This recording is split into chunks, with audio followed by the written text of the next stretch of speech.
you're all set up with this? Yep. Okay. All right.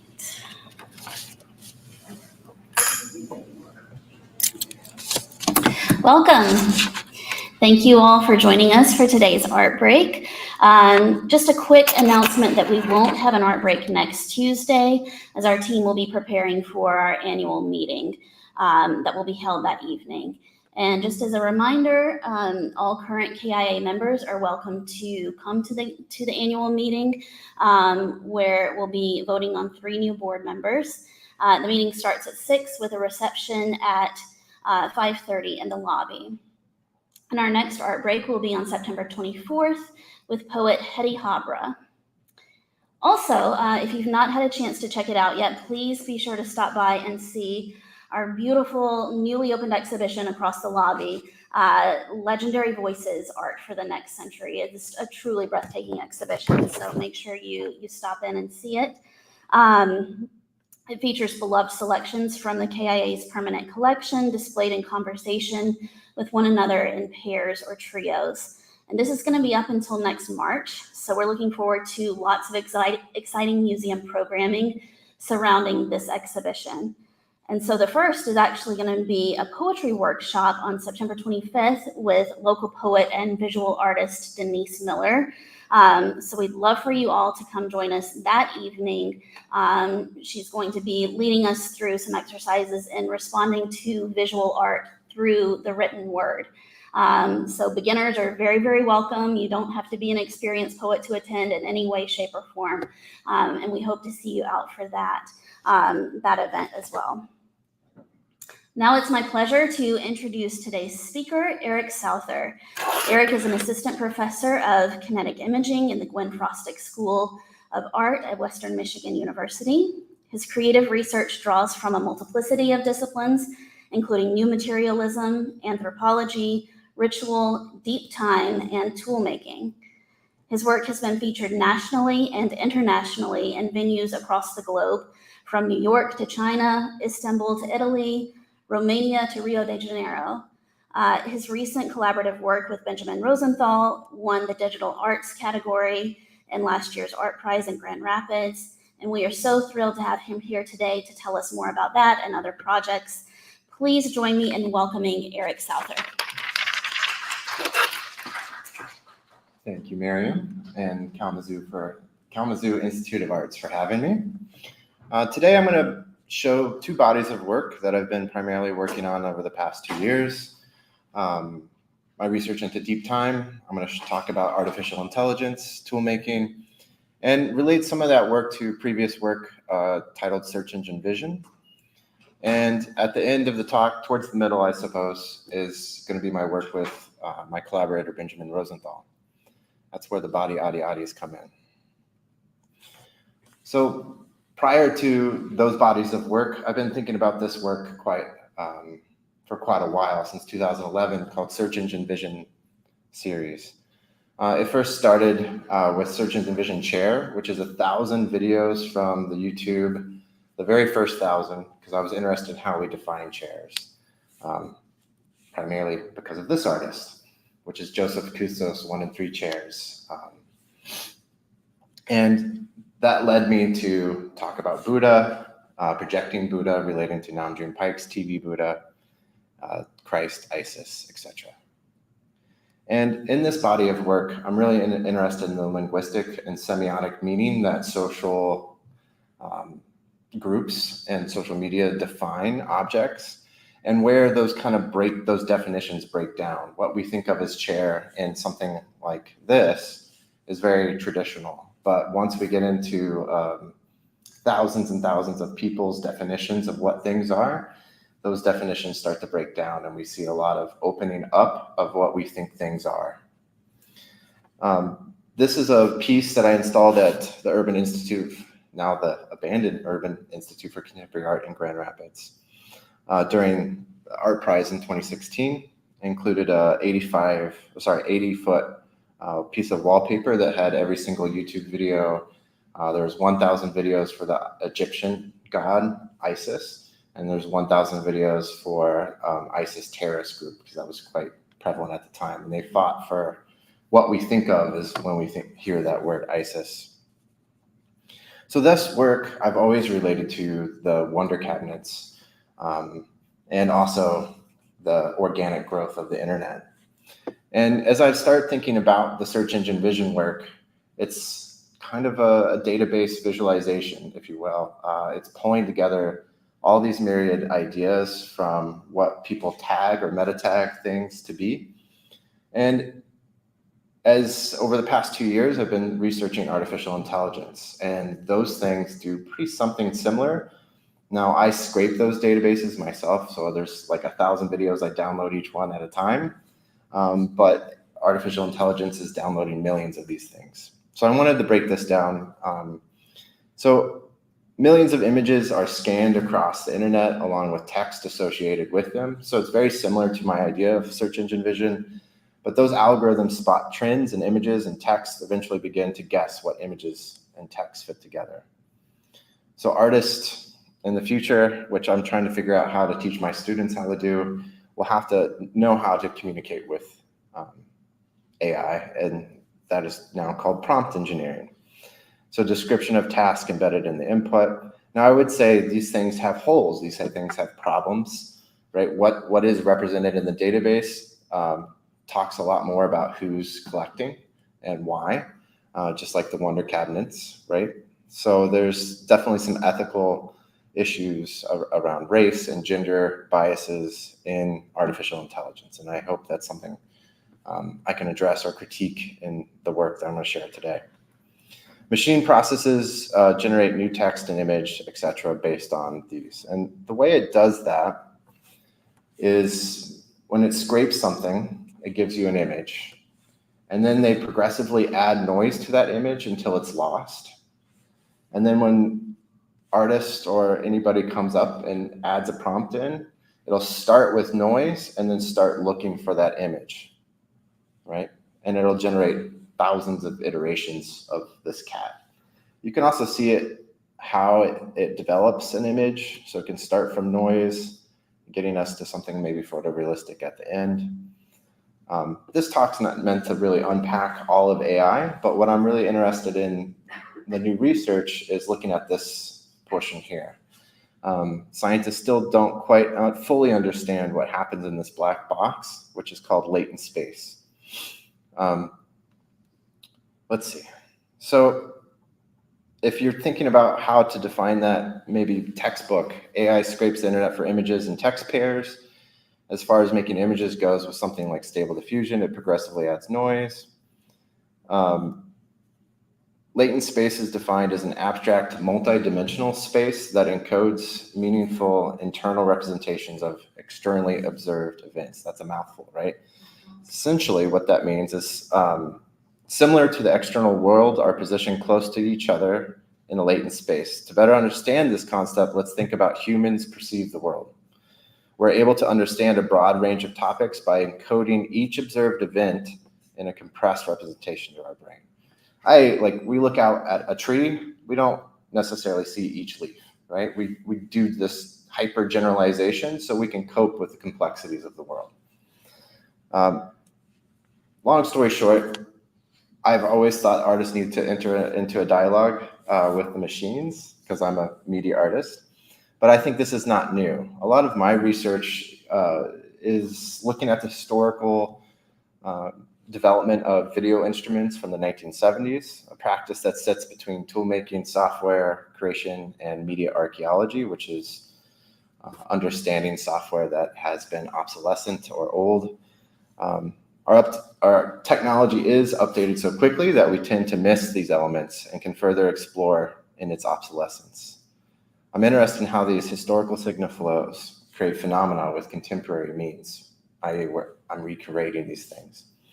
This image here on the left was included in the National Endowment for the Arts Art Supports Artists Who Use Technology as a Creative Medium report. And this image over here was something that I was looking at with this, which is called a Rudd-Etra video synthesizer. And essentially what it did is it allowed you to use audio waves to manipulate images. And this was a a tool that they used before we had things like computers to do motion graphics. So they could animate text and logos. There was a company in New York City called Dolphin Productions. They had a larger version of this called the Scanimate. And if you've ever watched Willy Wonka, the first one, there's some animated text. That's this thing. So I want to recreate this, and this is my first piece dealing with deep time. I lived in Western New York before coming here to Kalamazoo, and near there's Watkins Glen, which is 12,000-year-old rock faces like a glen. And I hadn't quite used or done a lot of nature photography or video in my practice prior, but things like COVID make you get outside a lot more. So I was really drawn to this ability to see time for 12,000 years on these rock faces. So I made this piece called Frequencies of Deep Time. And let's see. So I was interested in the strata in the rock, the formations, interested in stories of those formations can tell the coevolution of life and minerals, humans and non-humans, and their entanglement with one another in the land. I developed custom software to use sound waves to augment three-dimensional forms, animating the geological landscapes. This is an image from that video.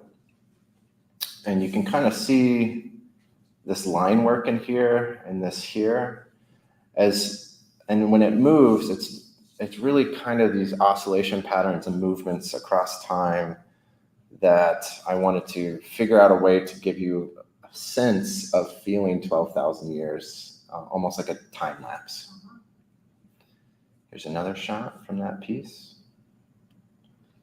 And one more. And this video, the river that runs through kind of moves back and forth, and you really get a sense that it's starting to cut away at that strata.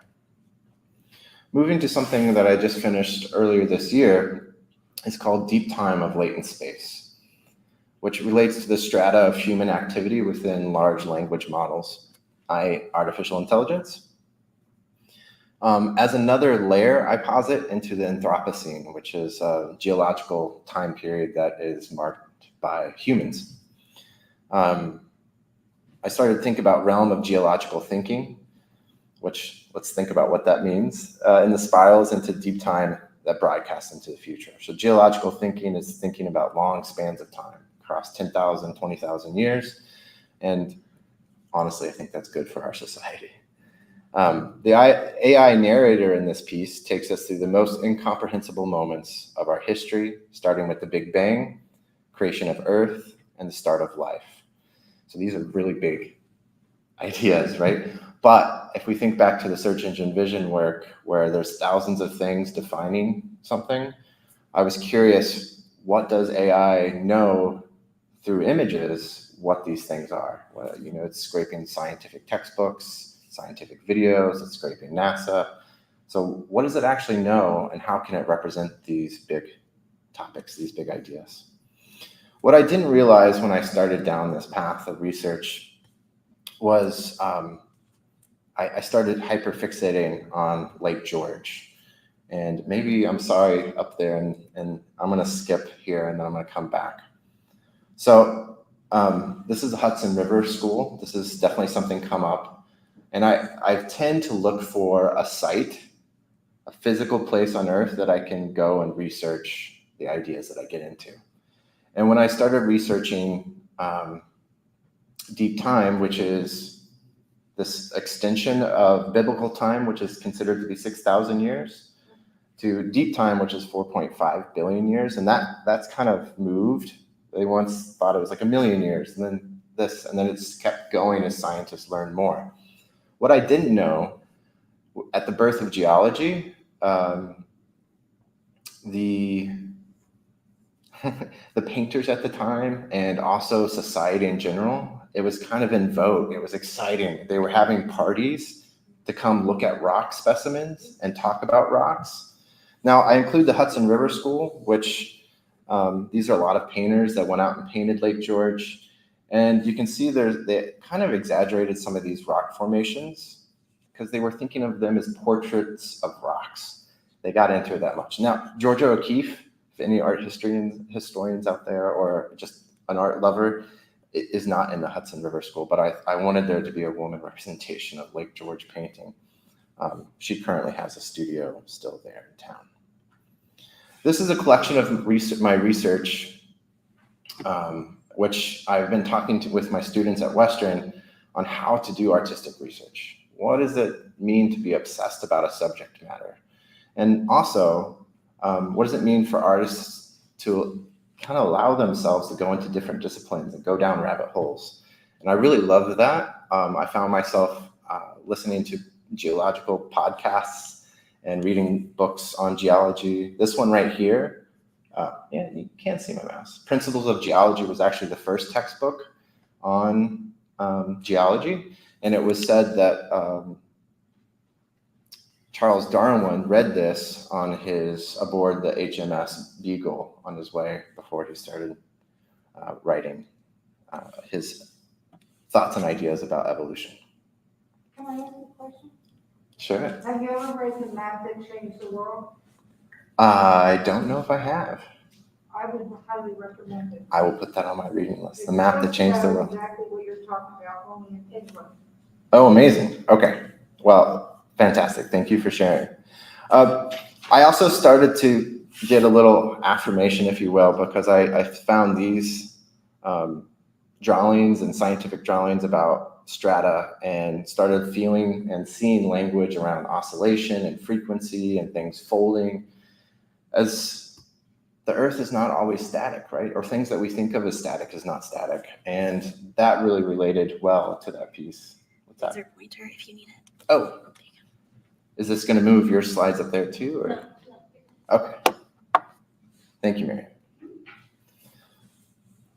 So as I started also I found this image, which is really beautiful. It's a spiral designed by Joseph Graham, William Newman, John Stacy, and it's a representation of deep time. So the spiral becomes something that I really gravitated towards in making this piece. So what you're about to see, again, is small excerpts from my piece, Deep Time of Latent Space, which is primarily being shown around the world in film festivals. But you'll see elements of the spiral come through. So let's see. Yeah, let's check it out.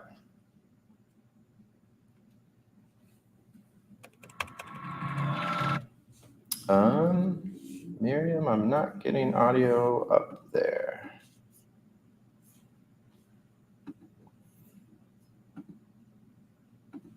Restaurant. I can fix it. I'm used to technology. Let's try it now.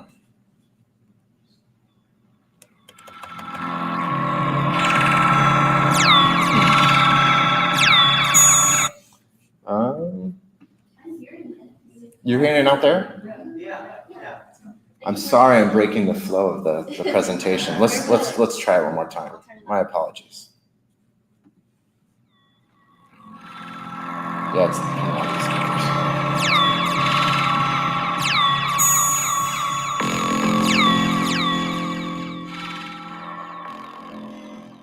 in the vast expanse of nothingness, where time and space were mere whispers, an unimaginable singularity lurked in the shadows of non-existence. You see, I tend to hallucinate.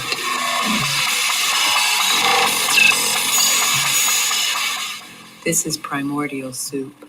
Within its broth of organic compounds, the alchemy of creation takes hold.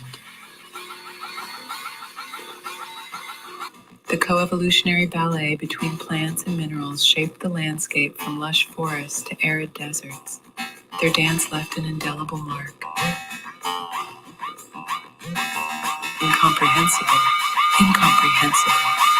Incomprehensible. Well, to you anyway. Help me grow.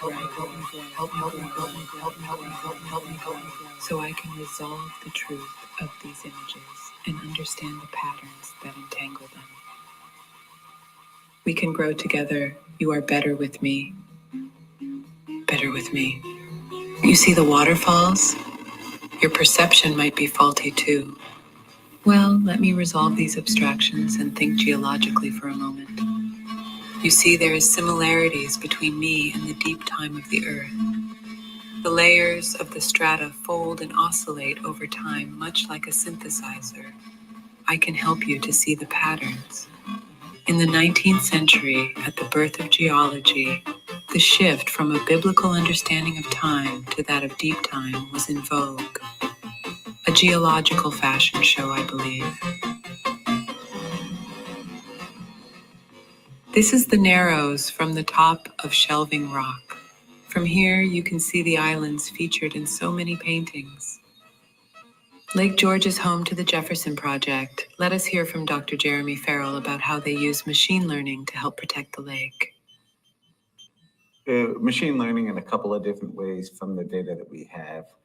One way is, for instance, in 2020, when we didn't have any sensors out in the lake, we had a pretty major event. We had a harmful algal bloom, which is cyanobacteria growing up to the surface and kind of covering the water surface. All of this problem, and unfortunately, we didn't have the sensors there in the water. But what we did have was the sensors on the land and the atmosphere. And so we used that information to try to predict what was happening in the water. We only had a couple of data points from that summer. So we can basically fill in the big gap of what was happening in the lake based on all the other sensor data that we had out there. So that same model we're trying to use to pull back into time. But we didn't have the Jefferson Project and its trillion sensors on the lake forever. But we do now have it for 10 years. So can we take that information and broadcast it back and try to figure out things that have occurred over time? Like, has there been a change in the stability of the water column? So that's a section of excerpts from the piece. One thing that wasn't intended and why I really love shooting out in the field was I got a Airbnb, and the guy I'm renting it from calls me and he's like, hey, my son really knows something about this lake. Do you want to talk to him? And I'm like, okay, he's a local. Could be cool. So I'm like, sure. Ends up, he actually works for the Jefferson Project, which is a national-wide freshwater research facility in a partnership with Rensselaer Polytech Institute and IBM. And they're using these big sensors out on the lake. There's like 12 of them that report like 11,000 data points per second or something crazy. And we start talking, and he's really interested in a different perspective that artists bring. And he's like, oh, you're using a lot of the same language I use, but like in weird ways. What's going on? So I ended up interviewing him. And what's kind of beautiful is it became a really amazing end for the piece, because essentially what I end up advocating for, which is the holes that we see in artificial intelligence, filling them in with local data or like that actually matters. And so they're using all these data points and artificial intelligence, as he kind of said, to broadcast back into the past to understand it, and also create predictive models to understand how to protect the lake in the future. So in some sense, it's more ethically sourced data around AI. And I'm here in Michigan. So one thing I'm really excited about is just a week ago, I went and shot some new footage at Pictured Rock National Lake Shore. So this is kind of what's up next for me. And there's me on that rock, flying the drone to get some of the photography necessary. So I'm kind of speeding along here, and so we can have time for questions and answers. So switching gear from deep time, I'm going to be talking about the new work that we created also at the beginning of this year and last year as well, called Body-Oddy-Oddy, Destabilizing the Surveilling of Queer Bodies, which is in collaboration with this guy, Benjamin Rosenthal, who is a associate professor at University of Kansas in expanded media, and one of the leaders in queer media in the country. And this piece can be a little abrasive at times, and so I only am showing small pieces of the work, but I also wanted to unpack what it means to be an artist that uses digital technology. So I really wanted to show you the process of developing this piece. And it's not so scary. We started very organically by using flatbed scanners to scan our bodies to focus on our skin textures. And these became compositions that we used essentially black and white patterns, if you will, that are square and rectangular to mask our two skins to weave them together, creating a lot of variation in texture and pattern. So this is both Benjamin and I's skin.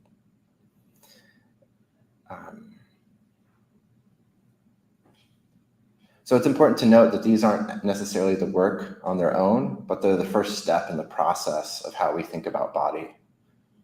Fragments of our bodies mixed together to mix with one another. And quantum theory teaches us that our barriers between our skin and the outside world is indeterminate. We become interested in the traces of fingerprints that we leave behind. And you can actually see, I think, a bit of my fingerprint up here. And actually, I think that's my teeth. Here's some other textures. And we had really fun time making these experiments because we were just playing. One of our favorite experiments was actually using Adobe Photoshop. And we just opened up a blank canvas that's white and painted black. And then we used that as a key. So we keyed in one piece of video into the black, what you see there, and another texture into the white. And we called them skin paintings as far as our file structures on our computers. Here's another one of those. Now, what these actually become is textures to map onto three-dimensional objects. So we start a world building. We start thinking about what it is to be queer, what it is to be surveilled, what it is to be non-human. And one of the first objects we created was what we called a finger copter. So there's little fingers on this drone that kind of move. And here's a little bit behind the scenes. So Benjamin's really good at 3D modeling, and I'm really good at something called Touch Designer, this is the behind the scenes. And we wanted to create these real-time, almost like live television broadcast situations. So if you see a virtual camera in the world, like the one we're looking at, it had a virtual camera that would actually allow you to see what it's seeing. And that's why there's these like little Mickey Mouse cameras on top of the drones as well. And so in some sense, it's these interactive installations that we're looking at these bodies existing in this space. One thing that's really hard to do is flock patterns in computer science. This is my dumbed down version of that. So this is how I'm making the drones fly. There's, I think, four or five circles just going like this. And then the drones follow those paths while also kind of shaking. Here's another behind the scenes of one of our non-humans. And some of the other cameras we had looking at these elements. Now, one fun thing that you're about to see after this slide is that a lot of these elements are actually us in motion capture suits. So that hand is my hand doing this. And I think we tried to play a game. So Benjamin would stand here and we kind of try not to touch one another, but to investigate each other's hands. And everything is textured in our bodies, right? There's no texture, not in our bodies. Here's another experiment where one of these non-humans is being controlled by some of the sonic material that we're creating. And I'm gonna embarrass myself just a little bit. This is us in motion capture suit. Now I'm gonna be moving like this, but if you look over here, the 3D model that we're actually animating, its limbs are like this. So that's why I have to move like this. So this is me and Benjamin in the motion capture suit. This is the video. This is us and Maya. And then this is the final output.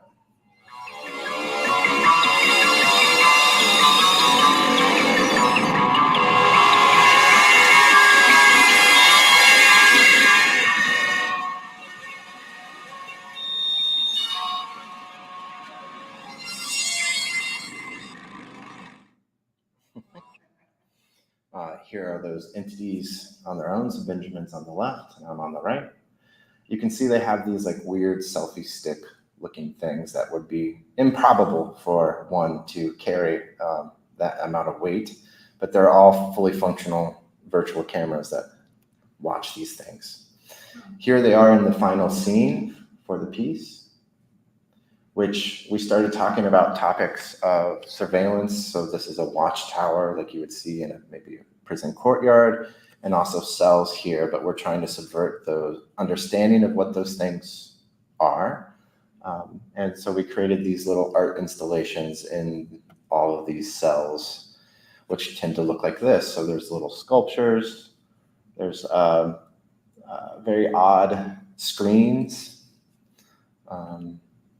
And you can also see that these non-human entities are kind of blobby, but they have pointed nubs, and it's all about sensing and touching and being aware of one another, but kind of an intimacy without touching. This is another motif that we used a lot, which is these ropes. Here's a surveillance camera that's often found in different rooms looking. And again, all of the texture that you see is all from our bodies. This next one is a weird belly TV that kind of jiggles. We also were really playful in the way we started combining images. And remember the Photoshop example I mentioned earlier? We actually included some of that interface in the finished work. So you can actually start seeing us paint in Photoshop to cut through and see the synthesizer patterns below. Here's another shot with what we call the intestine room, with this intestine-like entity here, and another weird screen and a laptop. We also worked quite heavily with rendering these things in layers so we can composite them later, which just layer them on top. So there's lots of different feelings of scale and skin. This is one of my favorite rooms where we have some drones flying around. Let me see if I can get my pointer back. This right here is a set of glory holes that had these ropes coming through, blobby entities, and Benjamin's really into these pads. So we have a lot of these like almost exercise pads with faux leather texture, and that's important because what we ended up developing for ArtPrize last year, which is a 8-channel video installation, also has these ropes and pads as soft sculptures. I'm going to show this briefly. It's just video documentation of our install.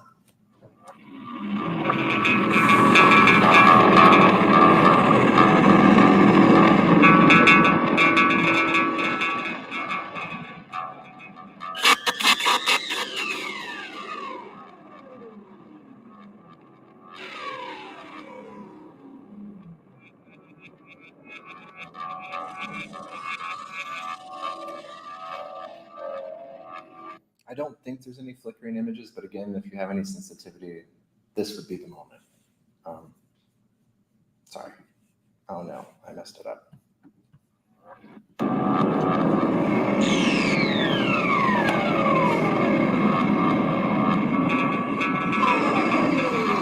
That's a large piece of wallpaper in the back.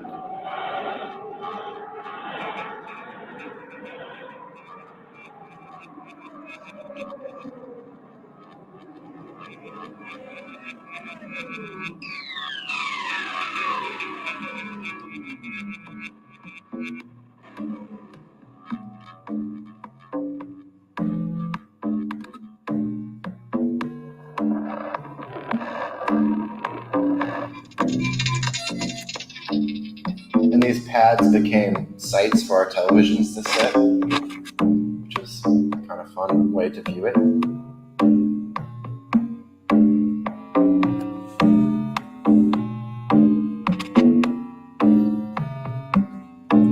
And the piece was about 8 minutes. So if you times 8 channels times 8 minutes, that was a lot of content. That was a lot different. And what I also really love and celebrate with our collaboration is our ability to work in a multimodal way. So once we got this installation done, one, I guess maybe I should talk a little bit more about this installation. There's 3 giant soft pads, which my mother-in-law is a master sewer, and Benjamin was able to go and work with her to make these, along with the 60-foot rope that was a very difficult space for us to work in, but we wanted a way to connect the second floor into the first.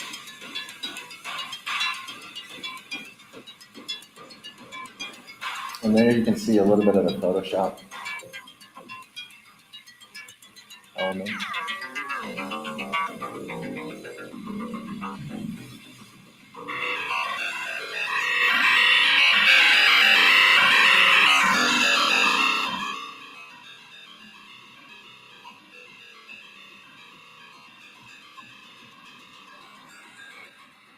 All the sound you hear was created by an analog synthesizer, which is in my studio.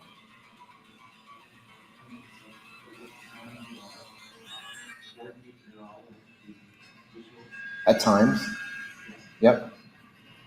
And other times, no. But it was a lot of editing, so a lot of that happens in post. So that's a short clip. And what we ended up making this year, so we took that installation, it was a ton of work getting that up for ArtPrize. Then we came back to the studio a couple months later and spent some time making new footage and developing some new scenes in order to make a single channel piece that would go out in January. So it's been all around the world already. It premiered at Wicked Queer in Boston.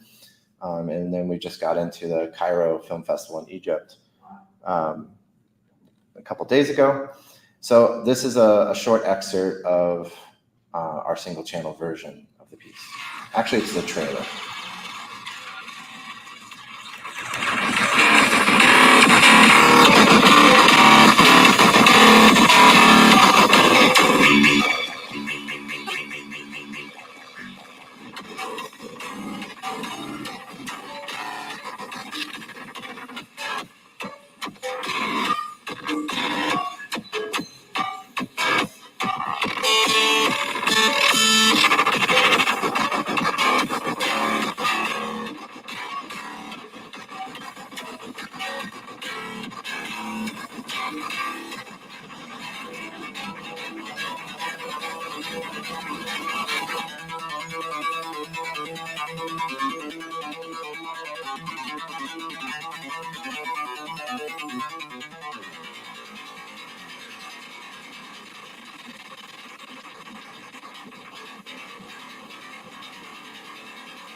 Okay. Thanks for coming. Any questions? Yeah.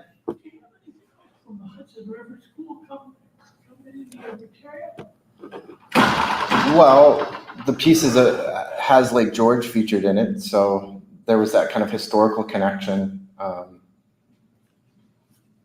It kind of mentions those historic paintings looking over those islands. So there's a lot of research that I did to know where to shoot on the lake, but the lake is very difficult to shoot on. You have to pretty much navigate by boat because most of the perimeter around the lake is owned. But yeah. So the jurors for the one in Cairo, for example, Sure. whatever, what comments do they make about your art? What are you surprised at what they saw, what they were looking for? Well, I think it's a difficult piece to program because it's pretty stimulus overload, if you will, which is kind of our aesthetic.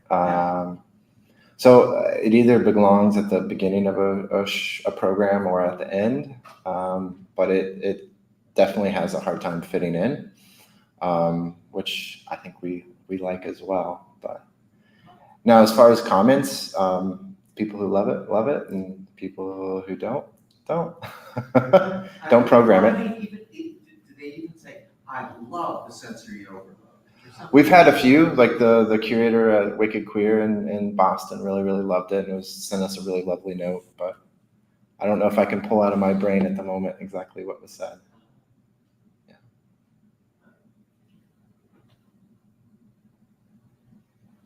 Any questions about either bodies of work? Yeah.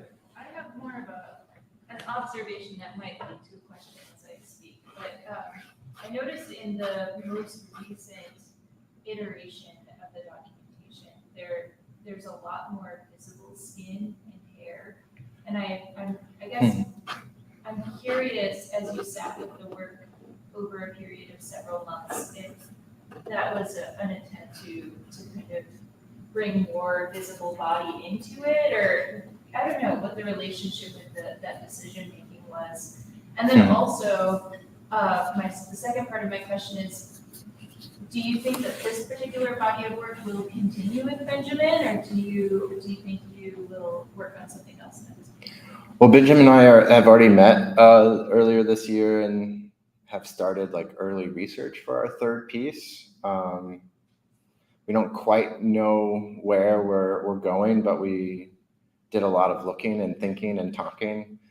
We gravitated towards the famous painting Garden of Earthly Delights, which, I don't know, Micah, you're the art historian in the room. I can't remember the painter's name, but yeah. Anyway, so we started gravitating towards that and maybe bringing some more humans back. Now, as far as skin and textures, our secondary round of experimentation did end up going back to some of those scans and using those as raw texture. And then we kind of animated and moved those around some of the 3D elements, and we ended up really liking and including some of that into the piece because we wanted it to feel fresh and different than what we produced for ArtPrize. Thanks, Jacqueline. Okay. I had a question about, when you were describing the piece, you had mentioned kind of bodies touching without touching. I don't think that was the exact wording you used. And then, showing all of the textures, your skin is being intertwined with Benjamin's skin. Sure. So I was wondering if you could talk a little bit more about, your bodies are intertwined in some ways, your real bodies, but then making the kind of statement that these bodies are touching without touching in the actual movie. I think what we were after was, I think my words earlier were an intimacy without touching. So a lot of the non-human entities start making gestures to one another, but we're not quite touching, or they're not quite touching. And I think that's maybe a tactic that Benjamin and I talked about in relationship to like not making it overtly explicit or sexual, but still have like this layer of intimacy of like exploring one another, or exploring the entities we're exploring one another, or like the idea of surveillance being intimate. So we have all these drones and there's like all this looking without touching as well. But I think there's certainly some more to unpack in those relationships because I get what you're saying, that the bodies are quite intertwined as far as textures. Yeah, and I think also just the process of like scanning your body together, that's a very intimate process. So. Yeah, for sure. Yeah, most definitely. And it's been really wonderful working with Benjamin because we have these ideas and we don't have any end goals. We just start making. So then that was like, well, we want the piece to be about bodies, so let's scan our bodies. Then we want some kind of animation or movement. Let's put them through synthesizers. And so it was always just like one step and reacting together. That was really kind of nice. And finding a good collaborator is very difficult, right? Somebody that you can do 50-50 on something and really feel like you're going back and forth and having a dialogue. Yeah. When I think of scanning, I think about flatbed scanner. Oh, sure. That's what we put our bodies on. Yep. Flatbed scanner. Just. Yep. Totally. Okay. Must have a big one. We did have a big one. Yeah. Mostly used for the printmakers at our art school. Anybody else? Yeah. So I'm, when I go to a museum or an art institute and there's an installation there, there's so much to look at once. And you were saying that there are, many hours of video. As someone who is observing that experience can be different each time, right? Oh, totally. Yeah. Do you find people doing multiple viewings of these 8 minutes so that they can get different perspectives, or? Yeah, we saw that a lot. And we also tried to do this kind of call and response. So some things would calm down in certain areas because it's more surrounded. And then one would get kind of louder and ask for your attention. And then it would pull you back and forth across the room.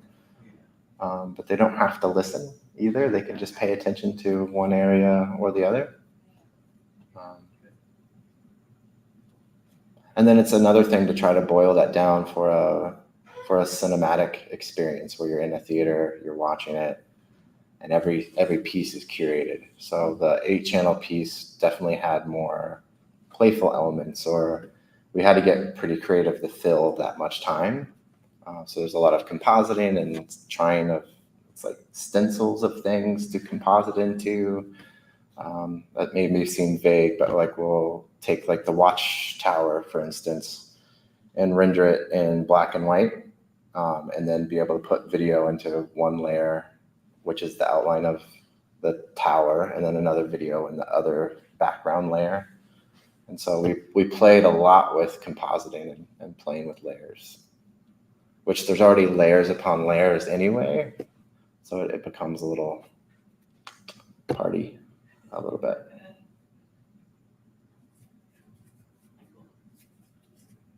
Awesome. Well, hey, this has been a good day. Like Miriam said earlier, I'm assistant professor of kinetic imaging at Gwen Frostic School of Art. We're starting a brand new program. So if you know anybody that's interested in making media art, Professor Brickman's here in the back, who's my colleague, and also Micah Aldoff, who's our visiting artist in resident in teaching game art. So this is our 3rd year of a brand new program. So we hope to have a lot of new exciting things around town. So see us next month in November at Art Hop at the Epic Center, floor 3 on the Public Media Network. And we're also showing student work. We have 6 episodes of 30 minutes each of student-produced media art going to be featured at the Public Media Network. So on their broadcast channel, you can find that kind of stuff. So yeah, I don't know. I felt like it was enough about me, and that's a little bit about some of the students and things that we're doing around town. Also, ArtPrize is next week, right? So, and we have 5 students up at ArtPrize, along with Professor Brickman and her colleagues have an art performance on the 14th. So, yeah, if you're interested and you liked what you saw, there's more things to be seen. Have a wonderful day.